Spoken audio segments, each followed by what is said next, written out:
태영호 의원님 나와 계십니까? 예, 안녕하세요. 네, 안녕하십니까? 네, 네, 반갑습니다. 반갑습니다. 고맙습니다. 지금 북한 노동당 8차 대회에 이게 예. 김정은 국무위원장이라고 저희가 불렀는데 총 비서로 추대가 됐다고 그래요. 이게 의미가 예. 어떻게 우리가 봐야 됩니까? 우선 이제 북한의 70여 년의 역사에서 당 최고 지도자의 직함이 네, 위원장, 그 다음에 총비서, 네, 김정은 대에 들어와서는 제1비서라고 했다가 4년 전에 위원장으로 했다가 이번에 다시 총비서로 이제 바뀌었습니다. 이렇게 이름이 계속 바뀌었는데 네, 김정은이가 이제 올라가서 네, 4년 전에 뭐라고 했는가 하면 이 총비서직은 자기 할아버지와 아버지가 쓰던 당 직함이기 때문에 네. 그분들한테 영원히 드린다. 총비서직을 영원히 드린다고 했어요. 그리고 그때 그렇게 이야기했군요. 네, 그리고 자기는 위원장이다. 이렇게 이야기했는데 4년 만에 자기 말을 바꾸고 자기도 역시 자기 아버지 김정일이 쓰던 총비서라는 이름을 이번에 다시 자기가 그걸 가져와서 제가 썼습니다. 네, 그러면 왜 김정은이가 4년 전에는 이 총비서라는 직함을 이거는 영원한 총비서다라고 자기 아버지한테 줬다가 자기가 이번에 다시 가져왔느냐? 네, 이 위원장, 지금 그전까지는 위원장이라고 했죠. 네. 이 위원장이라는 직함을 김정은이 써보니 자기의 권위와 위상 강화에 이거 적합하지 않은 직함입니다. 왜냐하면 이 공산당 국가들은 네. 행정직과 당직을 명백히 구분해서 부릅니다. 예를 들면 중국 같은 경우에는 이전 마오쩌둥을 때는 마오쩌둥을 주석이라고 했고, 네. 또 이전 스탈린이나 소련 때는 스탈린을 석이라고 했고, 이렇게 그런데 지금 김정은이 같은 경우에는 보세요. 북한 국무위원회 위원장, 거기도 위원장이고, 네. 당직도 위원장, 이렇게 돼. 둘 다 네. 위원장이니까 행정직과 당직이 구분이 안 된다. 이게 하나고, 네. 두 번째는 북한에서 위원장이라고 불리우는 직함이 10,000명도 더 됩니다. 10,000명도 더 돼요? 예를 들면 모든 당이, 그러니까 중앙당부터 네. 시도당, 밑에 지구당에 이르기까지 당 조직의 책임자는 다 위원장입니다. 그 다음에 체육, 교육, 지요, 농장, 협동농장 관리위원장도 위원장이에요. 그러니까 수만 명이, 그러니까 북한에서는 자기보다 한 등급만 높아도 호칭을 위원장 동지라고 하는데, 네. 김정은도 위원장 동지고, 같은 사무실에서 일하는 가장 기층 당 조직 책임자도 위원장이라고 하니까 이 구분이 안 돼서, 네. 그런데 그 전에 총비서란 직함은 북한 쪽으로 딱 한 사람만 써요. 그건 최고 존엄만이. 김일성, 김정일. 네. 그렇지. 그래서 이번에 김정은이가 왜 총비서라는 직함은 하나밖에 없으니까 그래서 다시 총비서라는 그런 위상 강화로 이제 그 직함을 다시 할아버지 아버지가 쓰던 걸로 한 것 같고, 네. 당 내부적으로 이번에 보면 네. 4년 전에 원래 총비서라고 하면 당 안에 비서국이라는 조직 체계가 있어야 됩니다. 네. 그런데 위원장이라고 부르기 위해서 비서국이란 조직체를 해체하고 정무국을 내왔는데, 이번에 총비서라는 자기 아버지의 그런 당 직함을 자기가 뒤집어 쓰면서 결국은 정무국을 없애고 비서국을 다시 내왔습니다. 비서국이 그렇게 해서 이번에 다시 생긴 거군요. 네. 네. 그래서 총적으로 정리해 보면 자기의 권력 강화를 위해서 4년 동안 해봤는데 결국은 생각대로 잘 되지 않기 때문에 결국은 자기 할아버지나 아버지가 쓰던 총비서라는 당 직함을 결국은 다시 이용할 수밖에 없었다. 이런 판단이 나온 것 같습니다. 네. 그런데 보니까 김여정은 이제 정치국 후보위원인가요? 거기서 빠졌던데 이걸 강등됐다고 봐야 되나요? 어떻게 해석해야 됩니까? 외관상 우리가 비춰지기에는 강등이라고 볼 수 있겠는데, 이번에 이 당대회를 앞두고 많은 전문가들이 김여정이가 정치국 후보위원으로부터 위원으로 한 등급 더 상승할 거다 이렇게 봤는데 결국은 예측이 빗나갔습니다. 네. 그러면 왜 이 김정은이가 이번에 자기 동생임에도 불구하고 이 후보위원직에서 한 등급 거저 위원으로 낮추었느냐? 이번 당대회를 여는 개회사에서 김정은이가 뭐라고 말했는가 하면 이번 당대회를 개최한 목적은 지난 4년간의 사업을 엄정 총화하기 위한 회의다. 이겁니다. 그러니까 새로운 비전이나 뭐 이걸 제시하기보다도 일한 것 중에서 잘못된 것을 엄정히 총화하고 칠 건 치겠다 내가 이번에 네. 이렇게 선포하고 회의를 했는데 이번 회의에서 이 대남 관계 보면 남북 관계도 퇴보해서 결국은 4.27 판문점 선언 이전으로 돌아갔다 이렇게 이야기했고 네. 미국과의 관계도 결국은 다시 주적 관계로 됐다 이러니까 김여정이가 담당했던 대남 관계라든가 또 미국과의 대미 관계에서는 성과가 없습니다. 그래서 대남 라인도 이번에 당대회 전에 많이 숙청되고 이번에 강등됐고 또 대미 라인도 이번에 많이 강등됐습니다. 그런데 김여정만 그중에서 김여정만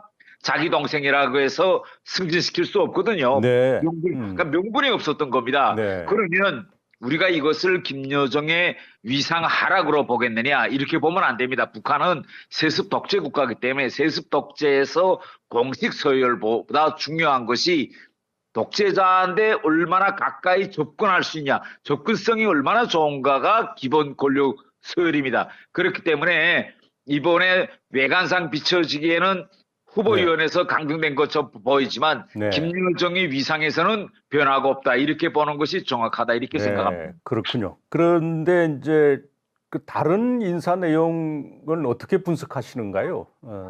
김정일 측근들이 포진이 된 겁니까? 김정은 측근들이. 이번에 측근이 포진됐다기보다는 김정은과 김정은을 둘러싼 그 최고 지도부 간의 나이 격차를 이제 줄이는 데 중심을 둔 것 같습니다. 나이 격차. 네. 북한에서는 정년퇴직 나이가 60세입니다. 네. 그런데 당 정치국 위원으로 진입하면 말하자면 최고 지도부에만 진입하면 거의 80세, 90세까지 일합니다. 어이구. 결국은 정년퇴직보다도 다 20 내지 30년 정도 더 일하는데 네. 지난 해에 80살에 되는 사람들은 다 들여보냈어요. 네. 이번 회의를 통해서 마지막에 박봉주가 한 명이 있었는데 네. 마지막 39년생이었던 박봉주도 결국은 최측근이지만 정부에서 집으로 들여보내서 네. 지금은 80세가 없습니다. 이제는. 네. 이번에 그렇군요. 제일 나이가 많은 게 이병철이가 48년생이고 최령해가 50년생입니다. 그러니까 네. 이제는 70세로 10년이 젊어졌죠. 아, 그렇군요. 결국은. 네. 그리고 올해 이번 회의 특징은 뭔가 하면 네. 50세대에 말하자면 50세가 대거 진출했습니다. 50대. 네. 예, 50대가. 그래서 이걸 놓고 보면 김정은도 말하자면 자기가 30대 지도자로서 자기 아버지 볼 되는 사람들하고 계속 다니자니까 좀 불편했겠죠. 네, 그래서 아마 앞으로 향후 지도부 정리에서도 지금 현재 김정은과 그 주변의 최고 그 지도부 사이의 나이 격차가 한 30년 되는데 지금도 네. 이 격차를 김정은은 가장 빠른 시일 내에 20년으로 줄이고 또 이렇게 나이 격차를 줄이는 그런 인사 사업을 많이 할 것 같습니다. 네. 그리고 그 흥미로운 게 좀 네. 영하 16도였다는데 심야에 그것도 밤에 열병식을 진행을 했단 말이에요. 이번에 처음은 아니라고 두 번째라고 들었는데 이거 왜 심야에 했을까요? 네. 글쎄, 그거 실제 저는 열병식을 과연 진행했는가 그 소식 자체에 대해서도 좀 의문이 갑니다. 그 신뢰성에 대해서, 신빙성에 대해서 말씀이죠. 예. 그 보도에. 저는 그 진짜 열병식은 아직 하지 않고 네. 열병식 전에 이게 연습으로 이제 한두 번씩 계속 하는 겁니다. 네. 그걸 하지 않았는지 왜 그러는가 하면 오늘 아침 보도를 보니까 원로들을 이제 당 병축 행사에 초청했다 이런 보도가 올라왔습니다. 네. 그러니까 결국은 원로들이 이제야 초청됐다는 거 보면 당대회가 끝나는 것과 때를 맞추어서 열병식을 지금 하려고 원로들을 초청했다는 것 같은데 그러면 아직 열병식은 진행하지 않지 않았느냐 이게 제 판단입니다. 그렇게 보시는군요. 네. 네. 아까 그 잠깐 의원님께서 말씀을 하셨는데 비서국을 만들고 그리고 보도를 보면 예산도 일부 공개했다 이런 게 있었던 것 같은데 이게 상당히 그 노동당으로 봐서는 그동안 북한으로 봐서는 이례적인 건가요? 어떤 건가요? 대단히 이례적입니다. 지금까지 네. 북한은 국가 재정 예산은 공개했었습니다. 뭐 그것이 많은 경우 이제 그 많은 내용을 공개 뭐 가령 그러나 이렇게 당 예산을 공개한 건 처음입니다. 아, 물론 지금까지 처음이군요. 네. 대단히 이례적입니다. 네. 그런데 왜 그러면 이번에 이 재정 문제를 이렇게 공개했느냐? 물론 네. 구체적인 내용은 공개 안 했지만 총론적으로서는 다 공개했어요. 왜 공개했는가 하면 이번 당 회의에서 김정은이가 뭐라고 이야기하느냐? 네. 현재 북한이 직면하고 있는 첫째 투쟁 대상은 누구냐? 바로 세도와 관료주의 부정부패 행위다. 그러니까 부정부패인 겁니다, 지금. 네. 네. 심각한 지금 모양이죠, 그게. 네. 대단히 심각하죠. 그래서 결국은 이 부정부패가 많은 분야에서 일어나는데 부정부패에 많이 연루되어 있는 사람이 결국은 권력이지 않겠습니까? 권력이세요. 네, 권력이 있어요. 부정부패가. 뭐, 그러면 이 가능한 권력을 일이죠. 누가 가고 있냐? 결국은 당권을 가지고 있는 사람들이 권력 이 비리형에 많이 들고 네. 두 번째는 지금까지 북한 경제 체제에서 가장 큰 허점이 뭐였느냐? 이 행정에 가지고 있는 경제는 뭐 검찰이 들어가서 감사도 하고 해서 좀 많이 투명해졌는데 당 네. 경제는 네. 누구라고 들어가도 보질 못했어요. 그런데 이번에 김정은이가 부정부패 척결을 내세우고 당 안에 네. 법무부라는 것도 새로 조직하고 규율조사부라는 것도 만들었습니다. 그래서 법무부장도 임명하고 규율조사부장도 임명했는데 이건 뭐냐? 이제부터 사각지대에 놓여 있었던 이 어마어마한 당 경제를 자기가 직접 들여다보고 칠 건 치고 부정부패 바로 잡겠다 이런 의미에서 네. 당 재정 문제를 많이 공개했다고 생각합니다. 그리고 이제 이거 참 핵 문제를 언급하지 않을 수 없는데 이 김정은이가 지난 9일 핵이라는 단어를 무려 36번이나 언급하고 그리고 한반도 비핵화도 언급하지 않았고 그리고 이 핵 잠수함 개발도 선언했는데 그러니까 이걸 보면은 우리 그 일부에서 지적한 대로 비핵화 의지 이거는 아예 애초부터 없었던 거죠. 어떻게 보십니까? 이 비핵화 의지는 애초부터 없었고 네. 지난해부터 북한의 핵 독트린이 급격히 변합니다. 아, 어떻게 변하는가 하면 네. 북한의 핵무기 완성을 이제 2017년 ICBM을 하고 2018년 4.27 판문점 선언에 나오기 직전에 네. 북한이 당대회를 열고 네. 핵 독트린을 발표합니다.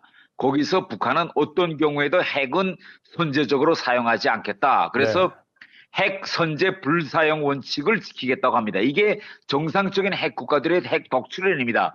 그런데 지난해 10월 10일에 진행한 열병식에서 김정은이가 네. 이 종전의 핵 선제 불사용 이 독트린을 깨고 북한의 핵은 선제적으로도 사용할 수 있다는 걸 처음 언급했습니다. 네. 그리고 이번 당 대회에서 핵 선제 사용을 2번 언급해요. 이번에 김정은이가. 2번씩이나. 네. 예, 그래서 이 앞으로 북한이 핵 선제 보복 타격 능력을 고도화해라. 그러니까 핵 선제와 보복, 그러니까 먼저 때릴 수도 있고 맞는 경우 보복하는 선제와 보복 두 가지 능력을 다 갖추라. 이렇게 말하고 또 두 번째는 또 뭐라고 말하는가 하면 네. 북한에 대한 위협을 북한 영토 밖에서 선제적으로 제압할 수 있는, 그러니까 선제적으로 제압할 수 있는 능력으로 올라서라 이럽니다. 그러니까 여기에 우리가 항상 핵을 발전시킬 때 이게 순전히 맞은 다음에 쓰는 이거 보복의 목적을 두고 있느냐 아니면 이걸 선제 공격의 목적을 두고 있는가에 따라서 핵 개발 기술의 발전 방향이 달라지는 겁니다. 달라지는군요. 그런데 네. 이번에 핵 독트린을 선제의 중심을 둠으로써 여기에 맞추게 되면 어떻게 되느냐. 결국은 이걸 실현할 수 있는 우리가 말하는 ICBM이나 핵 잠수함 이건 공격용이거든요. 이건 네. 이런 방향으로 갈 수밖에 없죠. 그래서 이런 걸 이번에 많이 라리를 했습니다.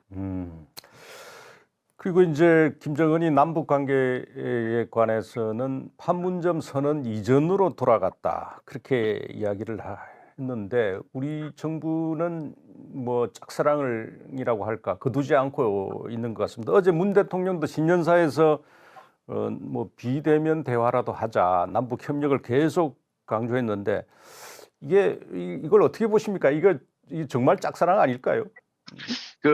어제 나온 문 대통령의 신년사는 김정은한테는 좀 동문서답으로 들릴 수 있을 것 네. 같습니다.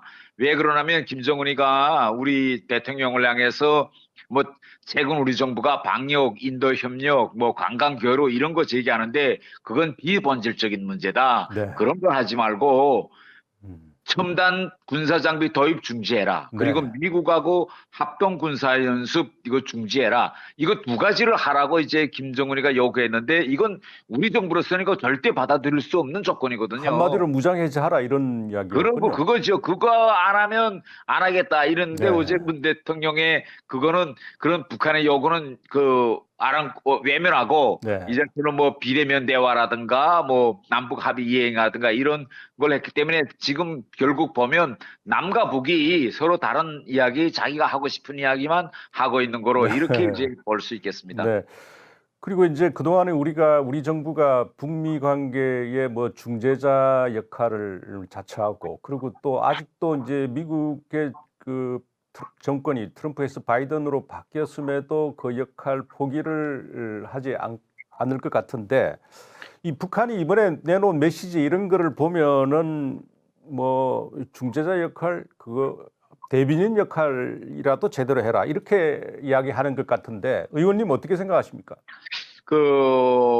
트럼프 때하고 바이든이 이제 집권하는 때하고 한국 이제 정부에 대한 유용성 문제는 이제 김정은이가 좀 다르게 보는 것 같습니다. 다르게 볼 것 트럼프 같네요. 때는 네. 트럼프는 아주 가시적인 그런 충동적인 지도자였습니다. 그렇기 때문에 이벤트성. 네. 우리 정부로서는 트럼프의 그런 톱다운 방식에 많이 의거해서 중재자로서 나서서 해보려고 했는데 바이든은 수십 년 동안 상원위원장으로서 외계에 몸을 담갔던 사람이기 때문에 네. 절대 트럼프 대통령처럼 그렇게 충동적으로 또 과시적인 성과를 내기 위해서 쇼를 하기 위해서 움직이는 이런 지도자는 아닙니다. 그렇기 때문에 북한도 이 점을 아주 중시하게 보면서 네. 당분간은 지난 트럼프 때처럼 우리 정부를 이용해서 미국을 좀 한번 흔들어 보자 이런 계획은 좀 접은 것 같습니다. 아, 그렇게 보시는군요.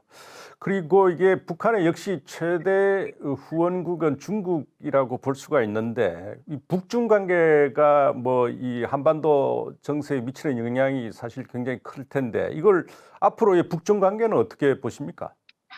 앞으로 북한은 이 중국과의 관계를 지난 시기보다 더 밀착시켜 나갈 것 같습니다. 네. 이번에 김정은이가 당대 보고에서 뭐라고 하는가 하면 미국이란 실체는 절대 변하지 않는다. 그렇기 네. 때문에 앞으로 대외 사업에서 반제 자주영향과 연대를 강화하자. 그러니까 말하자면 미국과 갈등 관계, 적대 관계에 있는 나라들하고 이제부터 본격적으로 해야 된다. 이러면서 이것은 결국은 뭘 보여주고 있는가 하면 최근 심화되고 있는 미중 패권 갈등을 이제부터 좀 파고들겠다. 그 틈을. 네. 그리고 말로만 이렇게 하는 게 아니라 이번에 지도부 구성에서도 여기에 맞는 지도부를 구성했습니다. 네. 이번에 당 국제부장을 중국 통인, 중국에서 유학하고 지금까지 김일성, 김정일 시대 때 통역을 했던 김성남을 이제 국제부장으로 임명했는데 북한은 이 중국이나 러시아와의 대국들과의 관계를 잘 유지하면서도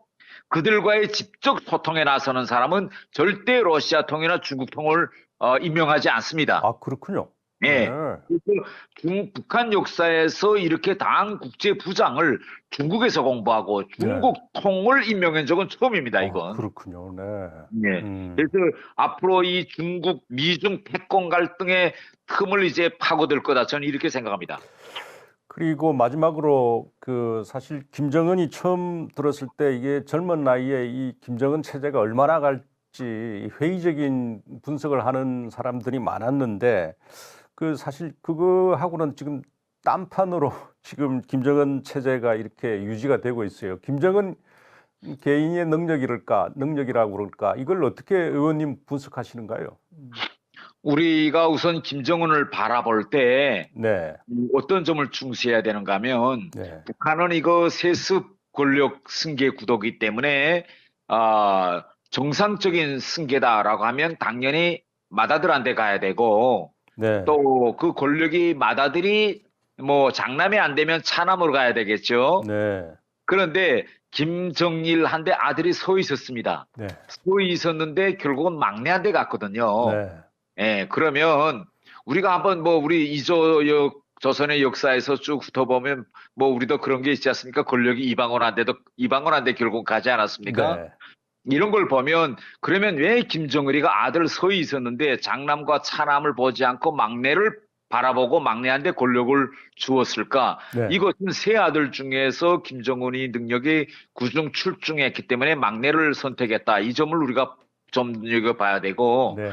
그다음에 지난 10년간의 김정은의 능력을 보면 나이는 젊었지만은 통치자로서의 능력은 대단히 이제 갖추었다. 이렇게 우리가 판단해야 됩니다. 그렇게 보시는군요. 네. 예. 네. 의원님 오늘 긴 시간 고맙습니다. 네. 예. 네. 감사합니다. 네. 예.